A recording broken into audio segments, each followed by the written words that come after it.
There is a basic oneness of the teachings of Christ with those of Adhyatma Yoga. Consider the opening words of the Gospel of St. John. In the beginning was the Word, and the Word was with God, and the Word was God. The same was in the beginning with God. All things were made by him, and without him was not anything made that was made.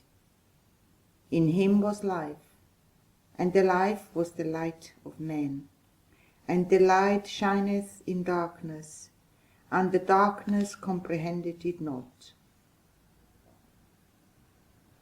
These verses indicate that the whole cosmos is divine in origin, and that divinity is the source of light and life. The same message is found in the Upanishads. There the great reality is called Brahm, meaning the Absolute or the Supreme Spirit. As we read in the Chandogya Upanishad, all this is Brahm. This universe is born from, dissolves in, and exists in that. Therefore, one should meditate by becoming calm. Om. This truth underlies our experience.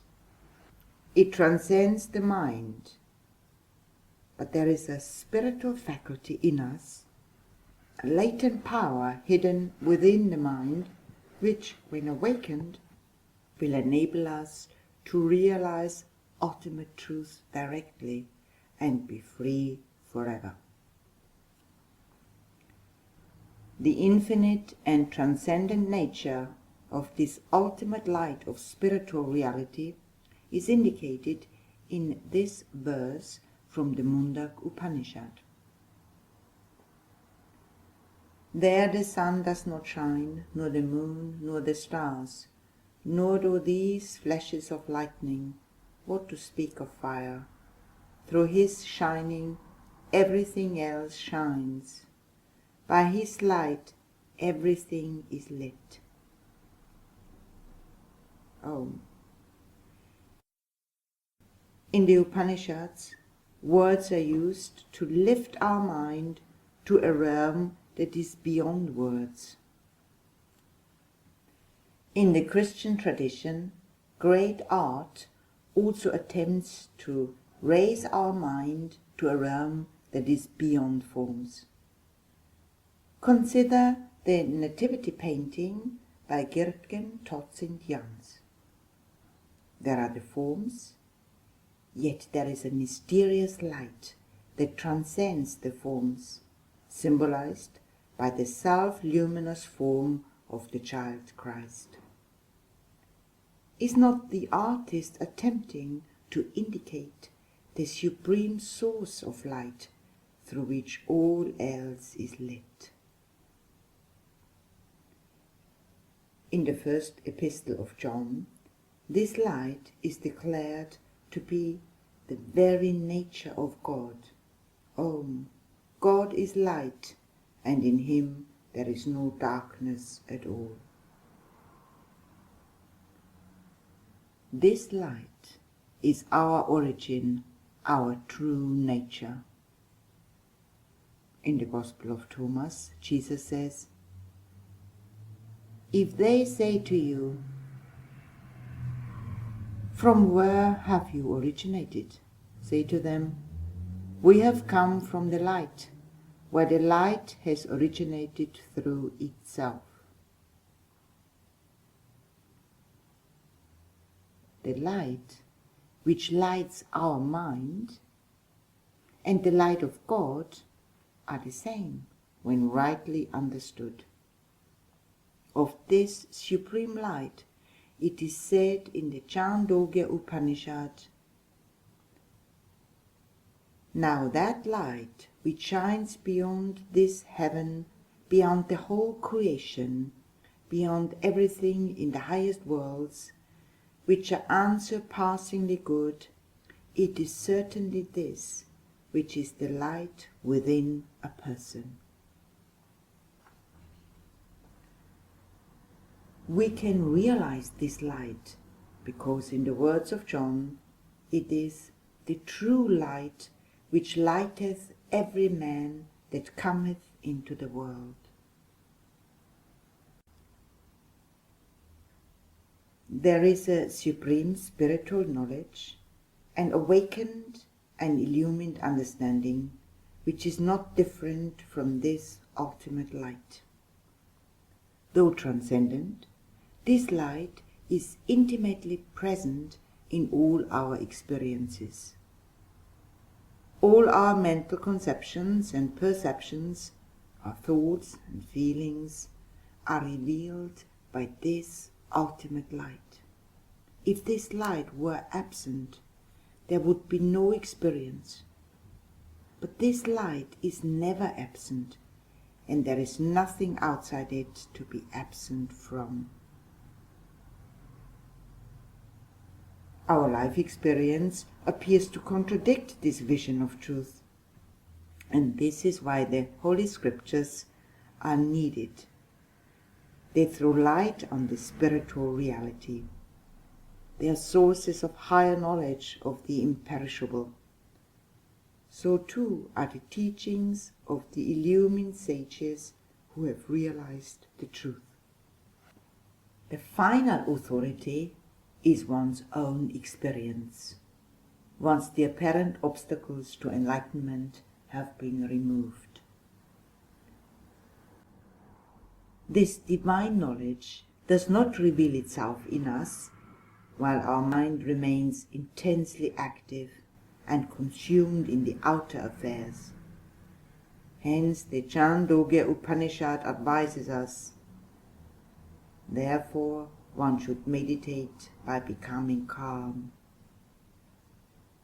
To become calm, the mind needs to enter the inner silence with the sense that it is entering the divine presence, the source of all peace and tranquility.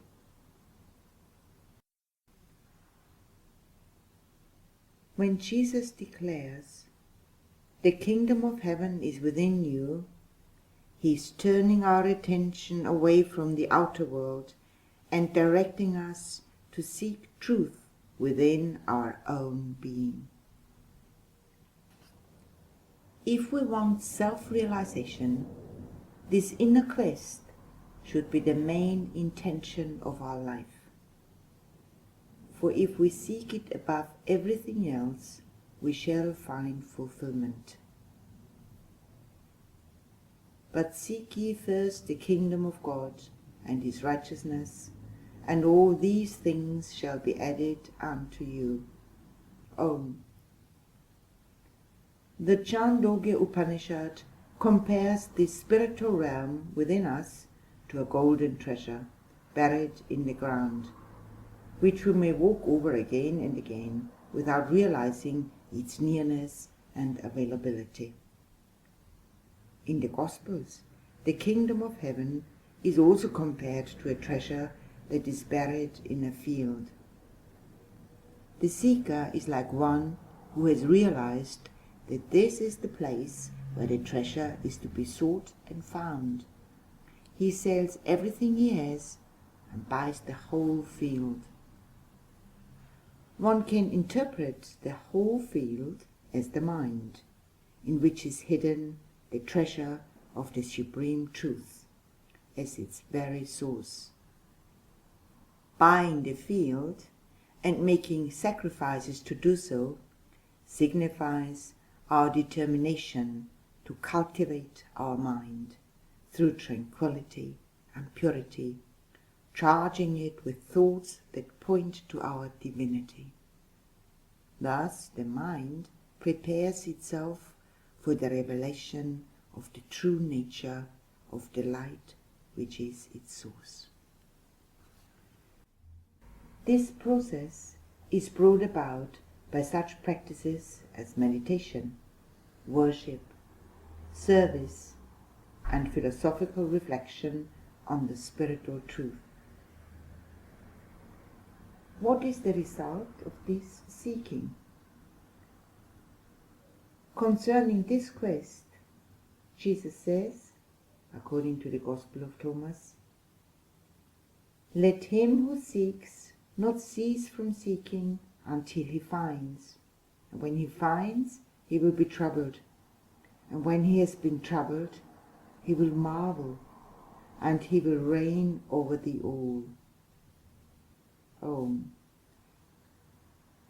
once we have been told that the Lord is our true self and is to be sought within our own heart, and we accept it, once we find, so to say, that this is where truth has to be realized, we will be troubled, because we will be faced with an inner challenge which we cannot evade.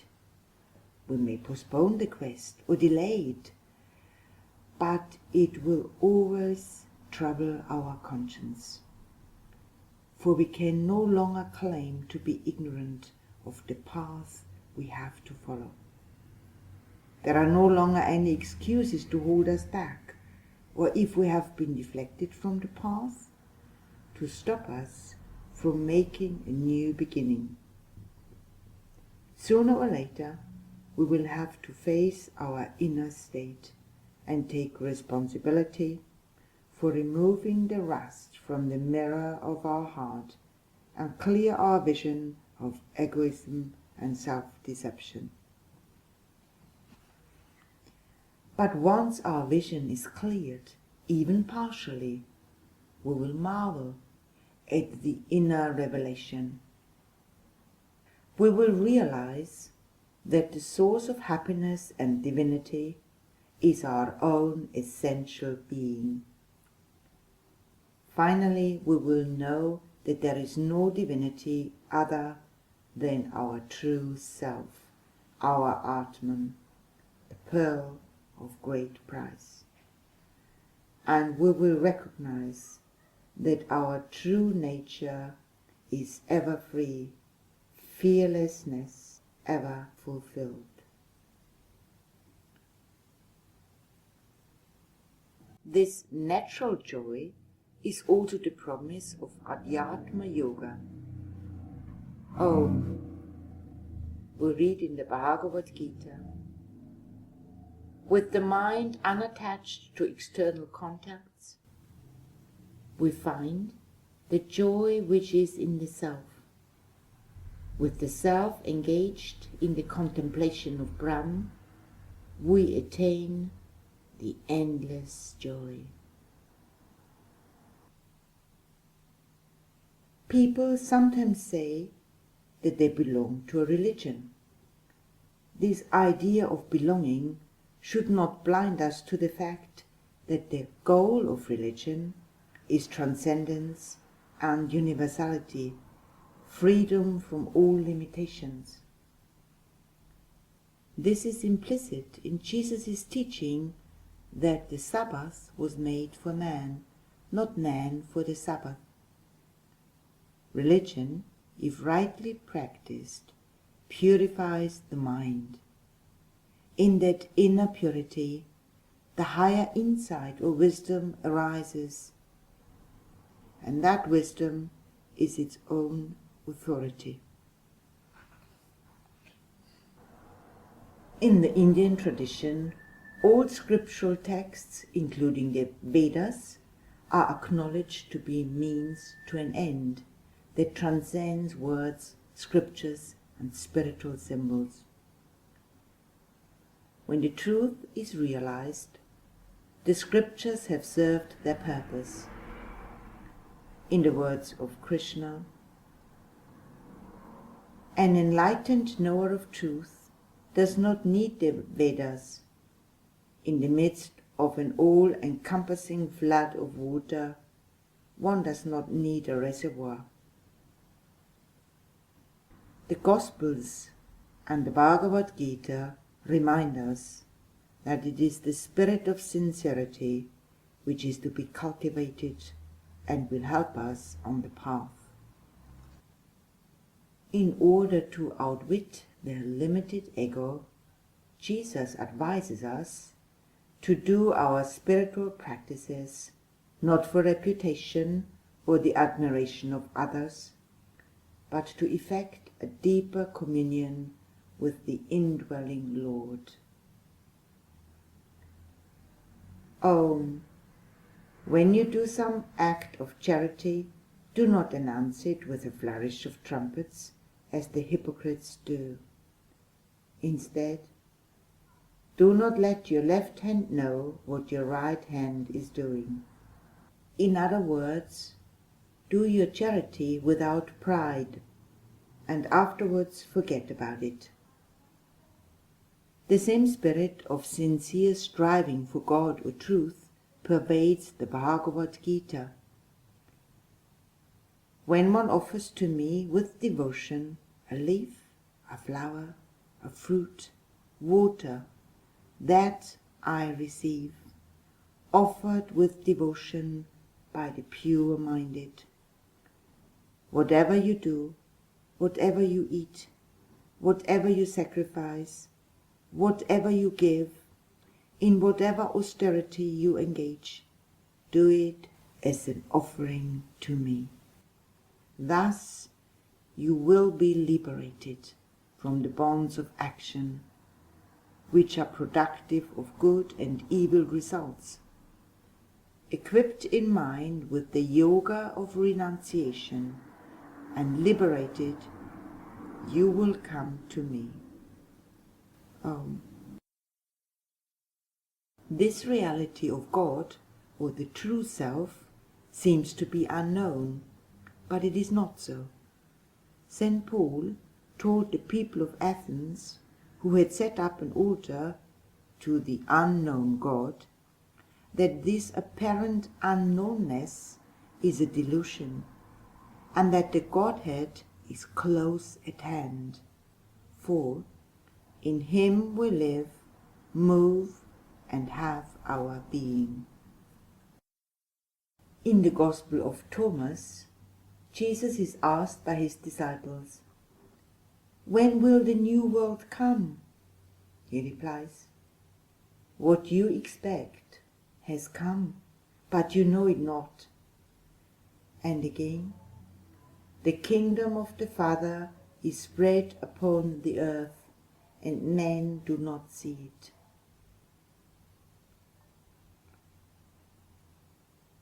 If the spiritual truth is our origin and true nature, and we live, move, and have our being in this infinite ocean of light, why does this supreme truth escape our understanding, so that we have eyes, yet do not see its glory and immediacy?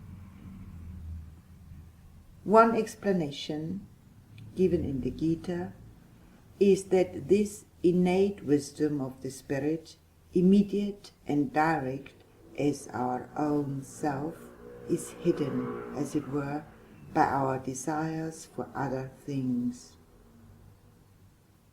We read in the Bhagavad Gita, "As fire is surrounded by smoke, as a mirror by rust, as the fetus is enclosed in the womb, so is spiritual wisdom covered by desire."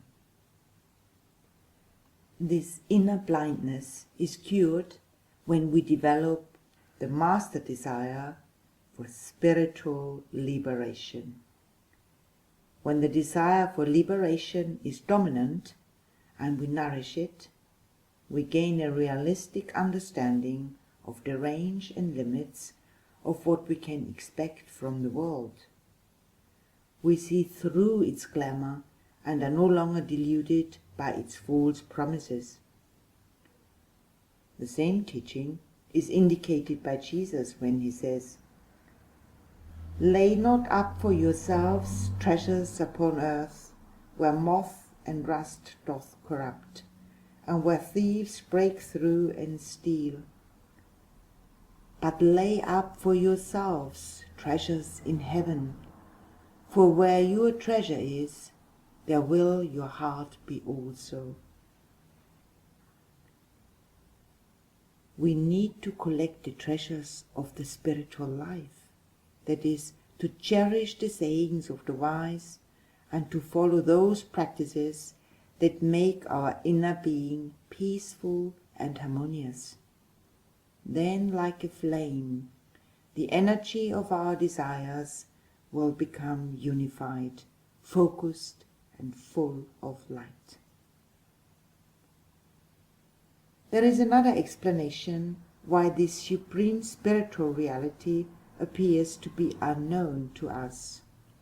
In the Bhagavad Gita, Sri Krishna reveals that human nature is subject to a kind of illusion called Maya or Yoga Maya. It is this cosmic illusion, which has its source in the human mind, that veils from us the knowledge of ultimate truth.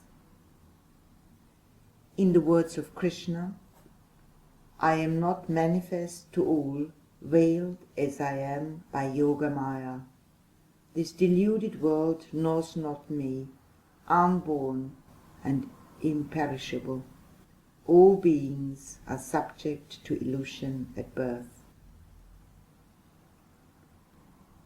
The effect of this Maya or illusion is that we become hypnotized by the magic show of life and have no care to look deeper than the surface or to thirst for any deeper truth.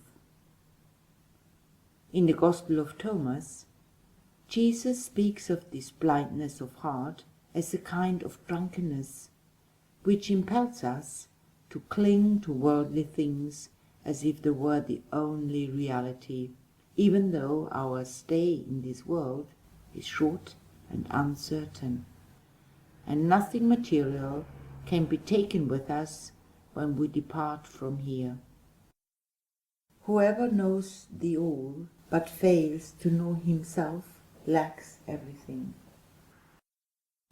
To know ourselves truly is to be free from illusion and to live in everlasting freedom, absolute security, and fearlessness.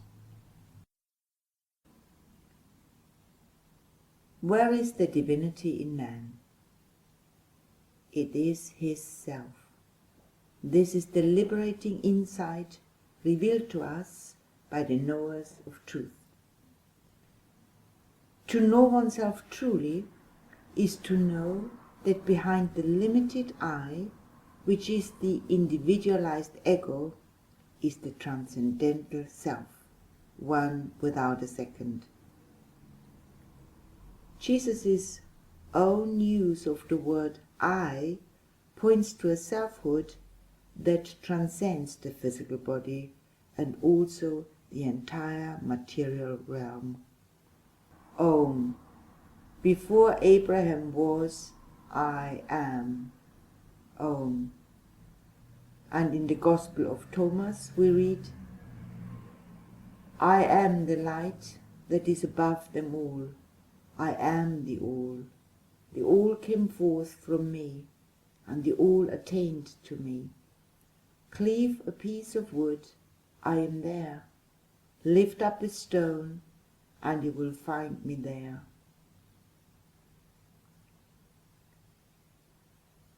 Our innermost self transcends all change. Being pure spirit, it is enclosed by nothing. This is the self to be inquired into for the purpose of realization, the pearl of great price, the treasure concealed in the field of the mind. When Jesus speaks in the Gospel of St. John of his own self abiding within his disciples, and the self of his disciples being one with his own self, it is the same selfhood that is taught by Krishna and which applies to all beings without exception. Om.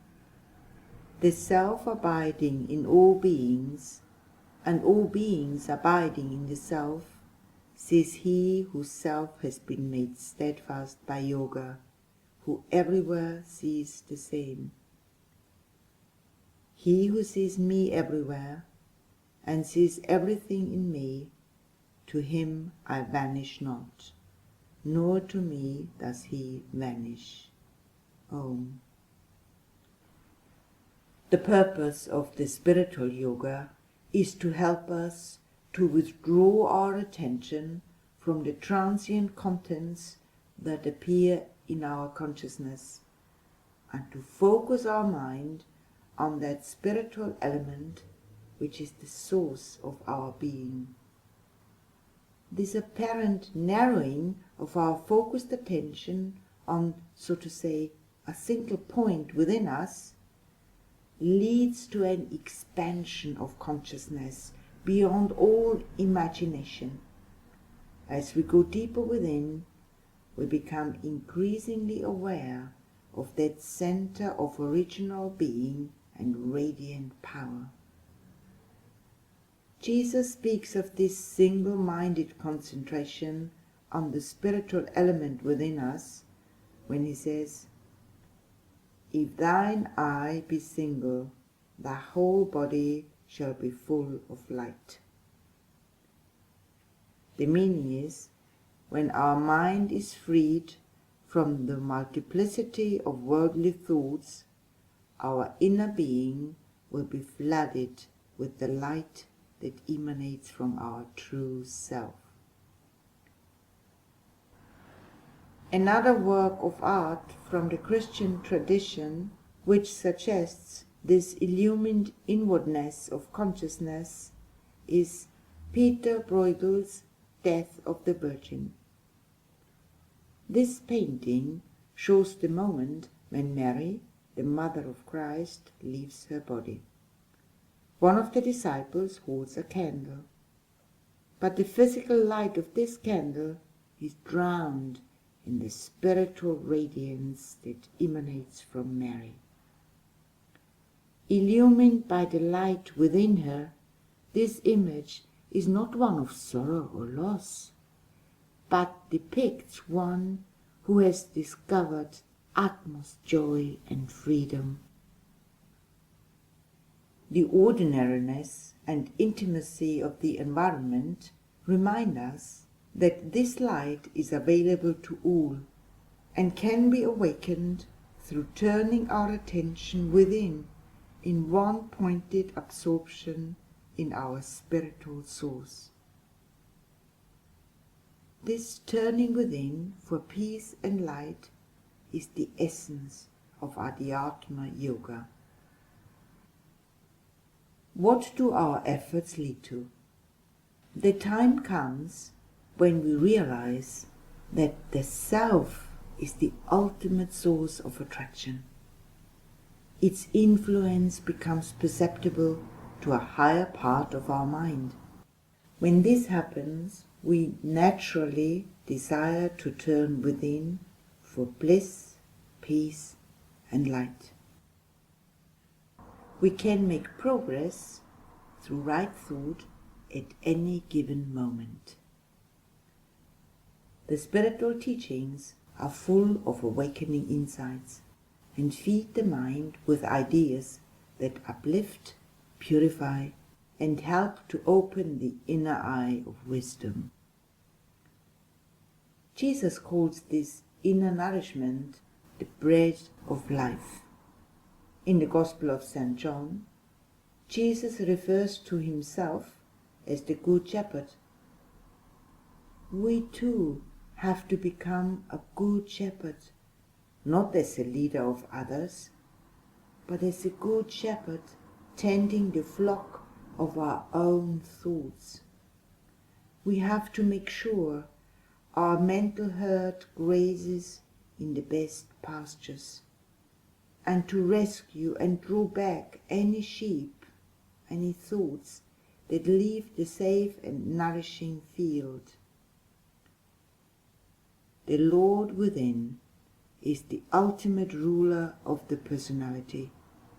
He is the shepherd of the flock, the mind, and the intellect is like a trained sheepdog that skillfully rounds up the sheep. The equivalent of the grazing that leads us to the highest illumination is described by the Lord in the Bhagavad Gita. To these ever devout, worshipping me with love, I give that devotion of knowledge by which they come to me. Out of mere compassion for them, I, abiding in their self, destroy the darkness born of ignorance by the luminous lamp of wisdom. It was said earlier that religions are means to an end that transcends religion. They are aids to inner illumination. When illumination dawns, we realize that our true nature is in essence identical with God, the Absolute Brahm. The purpose of religion is to remove the covering from our eyes, so that we may see directly and experience for ourselves the spiritual truth that is the source of all religion. Blessed are the pure in heart, for they shall see God. Om. To take an image from the Gospels, the spiritual teachings are like the curative paste that Jesus prepared and applied to the eyes of the blind beggar. Once the man's sight was restored, the paste had served its purpose.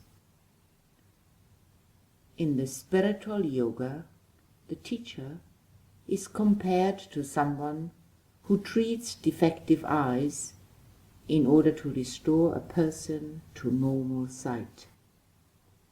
In both Christianity and yoga, this awakening concerns what we know ourselves to be. If we learn to think of ourselves as Atman, not the body, not the mind, it is more than an intellectual idea, for this idea gives indirect knowledge of our reality and undermines our false identification with the mental world. The conviction, in my true nature I am Atman, makes possible the realization I am ever liberated. In the words of Sri Shankara, Om. I am without a second, unborn, deathless, not subject to old age, immortal, self-luminous, omnipresent, not a cause, not an effect, completely without taint, ever one, perfectly satisfied, liberated. Om. The way to this realization is indicated by Meister Eckhart, a knower of truth from the Christian tradition, whose teachings mirror those of Adhyatma Yoga. The seed of God is in us. Given an intelligent farmer and a diligent field hand, it will thrive and grow up to God, whose seed it is, and accordingly its fruit will be God nature.